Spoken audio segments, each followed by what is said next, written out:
चलिए द्विघात समीकरण तो बात करिए। तो ये सवाल नंबर 4.3 का दूसरा करा दिया ना हमने। अरे दूसरा सवाल हुआ था नहीं, हो गया था। इसके तो सारे हो गए, सारे हो गए ना। चलो मैं करा दें 5 सवाल।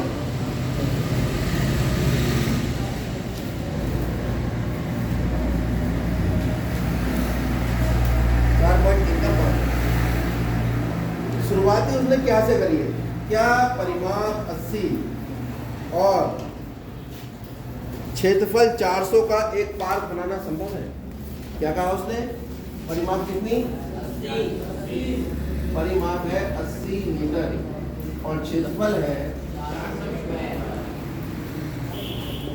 400 वर्ग मीटर। और इस परिमाप और क्षेत्रफल का क्या कोई पार्क बनाना संभव है? तो परिमाप जब दे दी और क्षेत्रफल दे दिया और पार्क कह दिया, तो इसने एक बात नहीं बताई कि पार्क का आकार क्या है। आयताकार है, वृत्ताकार है, चतुर्भुजाकार है, समचतुर्भुजाकार, ये नहीं बताया। लेकिन आगे उसने कहा यदि संभव है तो उसकी लंबाई और चौड़ाई ज्ञात की। यदि संभव है तो क्या क्या ज्ञात करना है? लंबाई चौड़ाई किसमें होती है? यहाँ से हमें ये पता लगा कि जो पार्क है उसका आकार क्या है? आयताकार। हम कहेंगे आयताकार पार्क, लेकिन दिमाग में क्या सोचेंगे? आयत। क्या होता है आयत? ये है आपके सामने, इसमें लंबाई होती है और चौड़ाई, यानी किस प्रकार का पार्क? इसमें एक लंबाई होगी और एक चौड़ाई। लंबाई को मान लेते हैं x और चौड़ाई को मान लेते हैं y।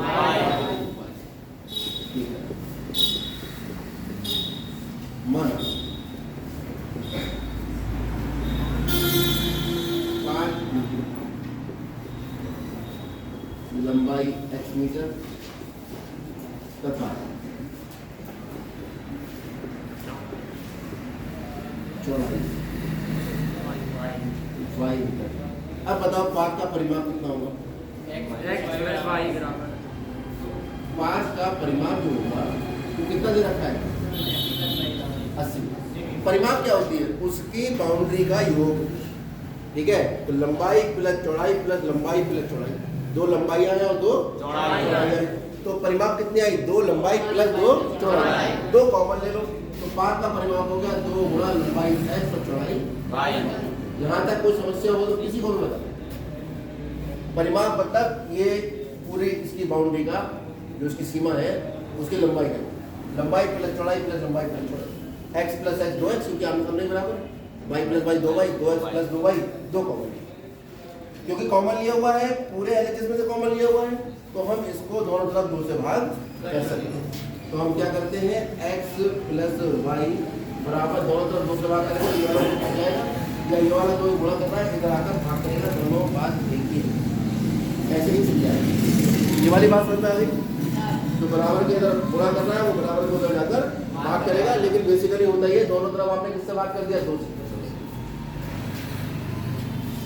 यहाँ भी 2 से भाग किया और यहाँ भी 2 से, ये वाला 2 से 2, ये कितना आ गया आपके पास?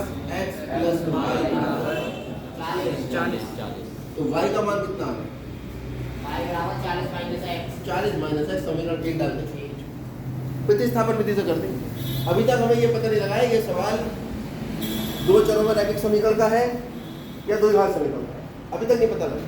अभी तक तो ऐसे ही चल रहा है, ऐसे 2 चरों में रैखिक समीकरण, एक समीकरण बनी, x का मान y के पदों में, y का मान x के पदों में निकालकर हमने छोड़ दिया।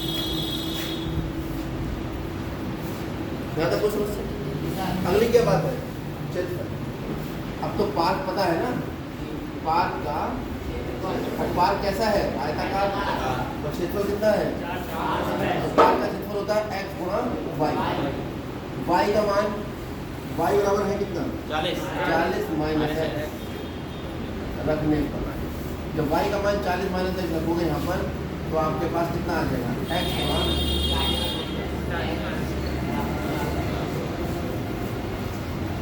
यहाँ और लिख दो, कविताओं को कहाँ रखें?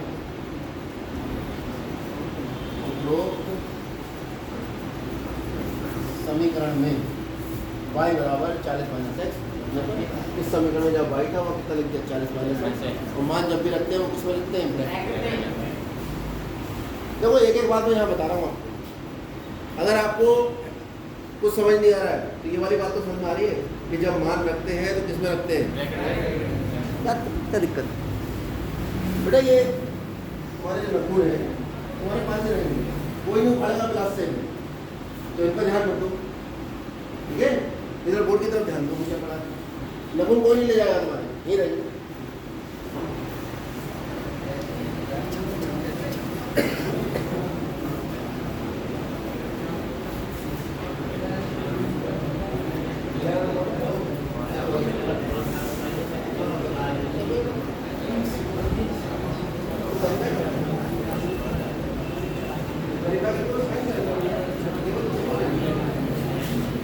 चलिए गुणा करिए, 40x माइनस एक्स स्क्वायर बराबर, ठीक।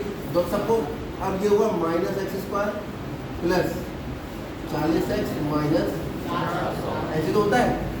पहले हम घात 2 लिखते हैं, फिर घात 1 लिखते हैं, इसके पीछे निशान हमेशा पीछे वाला माना जाता है, इसके पीछे कोई निशान नहीं प्लस का, इसके पीछे माइनस तो माइनस प्लस, और 4 से इधर प्लस का इधर आकर, कोई दिक्कत, सबको समझ आ गई बात। अब हम चाहे तो पूरे समीकरण को माइनस से गुणा कर सकते हैं, और नहीं भी करना चाहे तो इसकी तुलना कर लेंगे, इससे क्यों कर रहे हैं तुलना, कोई बताएगा? क्योंकि उसने ये कहा है कि क्या ये स्थिति संभव है, ऐसा पार्क दुनिया में बन सकता है जिसकी परिमाप 80 और जो क्षेत्रफल है वो 400 है, क्या ऐसा पार्क बन सकता है? तो अब हमने लंबाई कितनी मानी है, हमारे समीकरण किस में आई? अगर इस समीकरण से x का मान निकलेगा वो क्या कहलाएगा, क्या कहलाएगा? समीकरण के मूल कहलाएंगे, वही मूल लंबाई होगी, क्योंकि x को हमने लंबाई माना है, तो जो x के मान आएंगे वो समीकरण के मूल ही निकल कर आएंगे या समीकरण के हल निकल कर आएंगे। अब समीकरण के मूलों का अस्तित्व होगा तभी तो निकल के आएगा। मान लो समीकरण के मूलों का अस्तित्व ही नहीं है तो क्या समीकरण के मूल निकल कर आएंगे? तो हमारा काम ये है कि पहले जो समीकरण हमारे पास बनी उसके अस्तित्व की जांच कर लो कि उसका अस्तित्व है या नहीं। अस्तित्व की जांच कैसे होती है? विविक्तीकरण से। किससे होती है? अब जिसको नहीं पता वो आज पता लग गया कि द्विघात समीकरण के मूलों के अस्तित्व की जांच किससे होती है। अब अगला प्रश्न ये है विविक्तीकरण कैसे निकलता है, यही तो रहेगा। वो अब बता रहे हैं, हमेशा के लिए याद रख लो। पहले तुलना करो, a का मान कितना आ गया, b का मान और c का मान 400। ठीक, अब क्या निकालेंगे, क्यों निकाल रहे हैं? समीकरणों के मूलों के अस्तित्व की जांच करने के लिए, क्योंकि अगर समीकरण के मूल निकलेंगे तो उनका अस्तित्व होगा, वास्तविक मूल संभव होंगे तभी तो मान निकल के आएगा। तो मान लो वास्तविक मूल ही संभव नहीं हुए और ये समीकरण जो बनी है वो इस स्थिति से बनी है और इस स्थिति से समीकरण बनी है उसके मूल संभव नहीं है, इसका मतलब ये वाली स्थिति भी संभव नहीं है, क्योंकि ये वाली समीकरण तो इस वाली स्थिति से आई ना। अब अगर इसके मूल नहीं है तो ये वाली स्थिति भी संभव नहीं है। बात समझ आ रही है? चलो विविक्तीकरण का मान बताओ कितना होगा।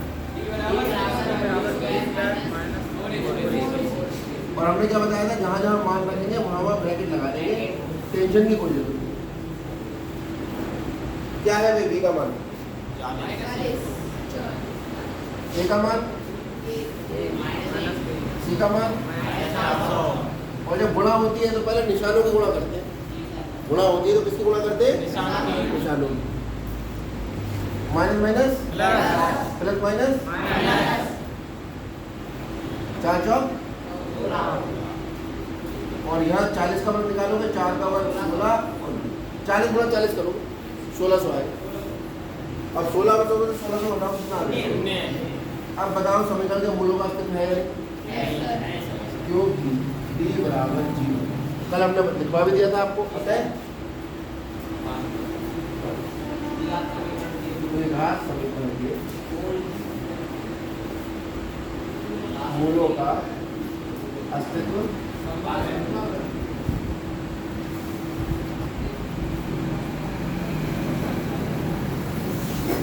और अगर मूलों की प्रकृति पूछी होती है हमसे तो क्या कह देते? इसके मूल वास्तविक तथा समान। ठीक है। अब जब मूलों का अस्तित्व संभव है, कब संभव नहीं होता है? कब संभव नहीं होता है? जब डी कैसा होता है? यह डी कैसा आया है? 0 0 आया, धनात्मक आया। दोनों स्थितियों में समीकरण के मूल संभव है। अब यहाँ पे जब मूल ज्ञात करने, अब क्या करेंगे हम? मूल ज्ञात करने कौन सा सूत्र?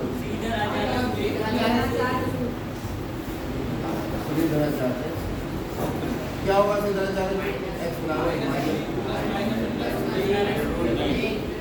ये सबको रटा होना चाहिए, सबको रटा होना चाहिए। मान लगाओ जरा बी का, कितना है बी का मान? 4 माइनस प्लस माइनस वर्गमूल। बी का मान कितना है? 2 गुणा ए का मान कितना है? -40 प्लस माइनस 0 और प्लस माइनस माइनस 0 को चाहे जोड़ो चाहे घटाओ, कोई फर्क नहीं। तो -40 बटे -2, माइनस से माइनस कर दिया, ये कितना आ गया? 20। तो x बराबर कितना निकला? 20। चाहे प्लस 0 लोगे तो भी 20 आएगा, ऐसे करके देख लो। अच्छा, x बराबर 40 प्लस 0 या x बराबर 40 0, तो x बराबर 20 या x बराबर 20। ठीक है। तो क्योंकि y का मान, क्योंकि x बराबर कितना है? 20, तो y बराबर कितना आ जाएगा? 40 माइनस 20, तो y का मान कितना आ जाएगा? जब x बराबर 20 तो y का मान कितना है? 20। अतः पाथ की लंबाई कितनी होगी? तथा पाथ की चौड़ाई, यानी पाथ किस प्रकार का हो गया?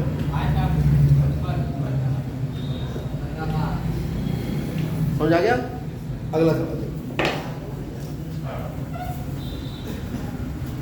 तीसरा सवाल कह रहा है, क्या ऐसी आम की बगिया बनाना संभव है? क्या बनाना है हमें? आम की बगिया बनाना संभव है जिसकी लंबाई चौड़ाई से दुगनी हो। जिसकी लंबाई है आम की बगिया,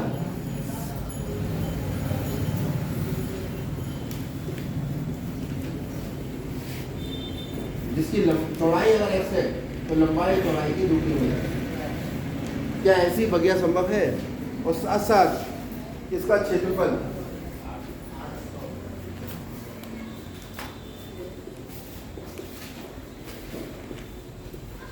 कितना दिया है? 800। ठीक है। तो यही से शुरुआत करते हैं। माना आम की बगिया की चौड़ाई कितनी है? x metre. तो लंबाई कितनी हो जाएगी? लंबाई हो जाएगी, तो लंबाई कितनी होगी? क्योंकि चौड़ाई की दुगनी है, 2x होगी। क्षेत्रफल कितना हो जाएगा? क्षेत्रफल हो जाएगा लंबाई गुणा चौड़ाई। क्षेत्रफल कितना दिया है इसका? 800। क्षेत्रफल होता क्या है?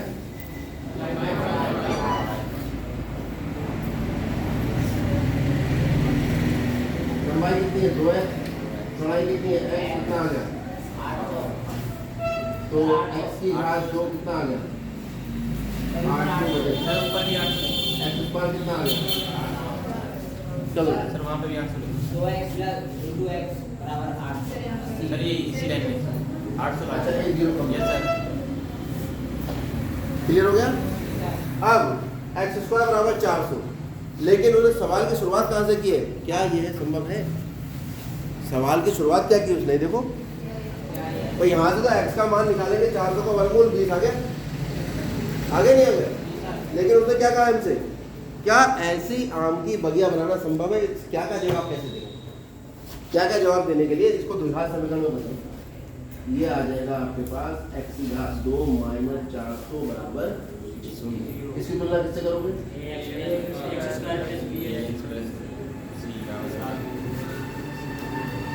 बाहर देखने के लिए स्कूल आने की कोई जरूरत नहीं।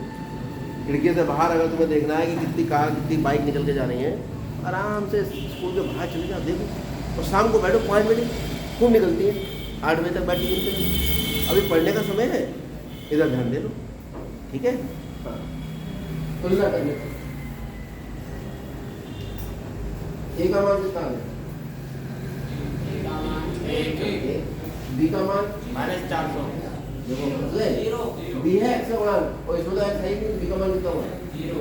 और सी का मान माइनस। ठीक है, अब क्या निकालेंगे? क्यों? हाँ, कि क्या बगिया संभव है या नहीं, ये तो विविक्ति कर ही बताएगा। जबकि सवाल में ऐसा नहीं कहा विविक्ति कर निकाले, लेकिन उन्होंने शुरुआत जिस तरीके से की कि क्या ऐसी बगिया संभव है, तो क्या का मतलब तो समीकरण बनाओ और उसके मूल्यों का चेक करो। ठीक है, तो क्या निकालेंगे अब?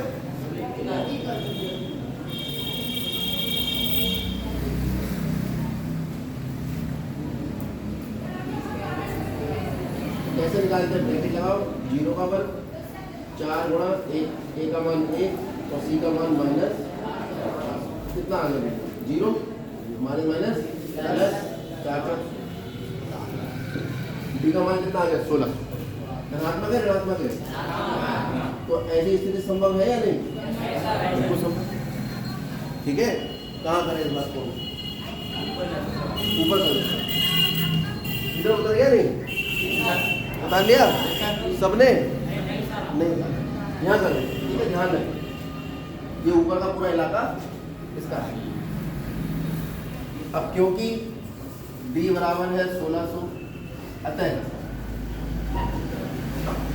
द्विघात समीकरण के कौन मूलों का क्या है?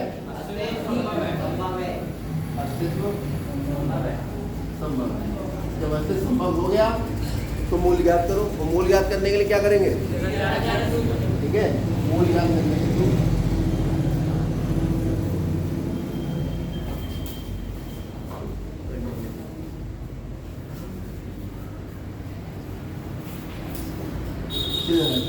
क्या है? सीधा लगा रहा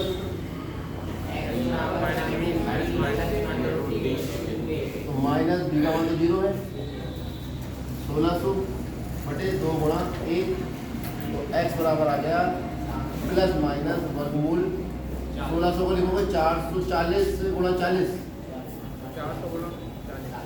40 गुणा 40 लिखोगे 400 गुणा 400, 1600 तो 40 गुणा 40 आएगा। तो यहाँ पे कितना आ गया? प्लस माइनस 40 बटे 2, प्लस माइनस कितना आ गया? तो x का मान या तो प्लस का 20 होगा या x का मान, क्योंकि x आयत की चौड़ाई है, तो चौड़ाई तो ना तो ऋणात्मक हो सकती है ना शून्य हो सकती है। चौड़ाई तो हमेशा धनात्मक होगी, क्योंकि लंबाई जो है वो दूरी जो है, विस्थापन तो ऋणात्मक हो सकता है, दूरी ऋणात्मक या शून्य नहीं हो सकती। तो आप कहेंगे क्योंकि x चौड़ाई है अतः x कभी भी नहीं हो सकता कितना? ये कैंसिल करना पड़ेगा। जो बच्चा यहीं पर निकाल कर आ जाएगा ना x बराबर 20, तो 6 में से उसको मिलेंगे केवल 2 नंबर। आपको ये पूरा सिस्टम लेना पड़ेगा, यहाँ से यहाँ तक, यहाँ हर सवाल का जवाब देना पड़ेगा, तब पूरे नंबर मिलेंगे। ये सवाल जब भी आता है बच्चे के 100 नंबर नहीं आते हैं, क्योंकि बच्चा यही छोड़ा आता है, कहता भी हो तो गया x बराबर 20 आ तो गया। ठीक है, लेकिन आपको पूरा दर्शाना है ये, क्योंकि उसने क्या पूछा है, क्या क्या जवाब तो आपने दिया ही नहीं। तो x बराबर कितना हो गया? 20। तो यानी आयत क्या है? पार का बगिया, बगिया की चौड़ाई कितनी आ गई? 20 मीटर तथा लंबाई कितनी हो जाएगी? लंबाई 2 गुणा 20 बराबर 40 मीटर। नोट करिए। देखने में सवाल ऐसा लग रहा था कि कुछ है ही नहीं इसमें, लग रहा था नहीं?